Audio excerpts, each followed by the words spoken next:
अकोला जिल्ह्यातील पातूर तालुक्यातील वन विभागाच्या परिसरालगत असलेल्या चिंचखेड येथील फायका फार्म हाऊसवर सुरू असलेल्या नकली दारूच्या कारखान्यावर राज्य उत्पादन शुल्क विभागानं मोठी कारवाई करत हा गोरखधंदा उघडकीस आणला आहे।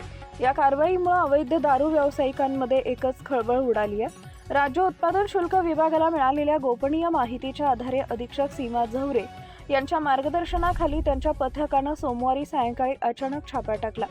छाप्यादरम्यान संबंधित फार्म हाऊसमध्ये मोठ्या प्रमाणात नकली दारूची निर्मिती सुरू असल्याचं आढळून आलं आहे, अशी माहिती विश्वसनीय सूत्रांकडून मिळाली आहे। कारवाई दरम्यान नकली दारू तयार करण्यासाठी वापरण्यात येणारे रसायन, रिकाम्या व भरलेल्या बाटल्या, बनावट लेबल्स, पॅकिंग तसेच साहित्य, अन्य सामग्री मोठ्या प्रमाणात आढळून आली आहे। या सर्व साहित्यांची जप्ती करण्याची प्रक्रिया रात्री उशिरापर्यंत सुरू होती।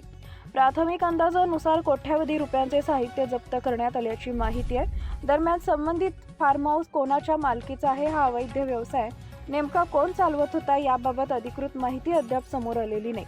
मात्र या प्रकरणाचा सखोल तपास सुरू असून संबंधित दोषींवर कठोर कारवाई केली जाणार असल्याचं सूत्रांनी स्पष्ट केलं आहे।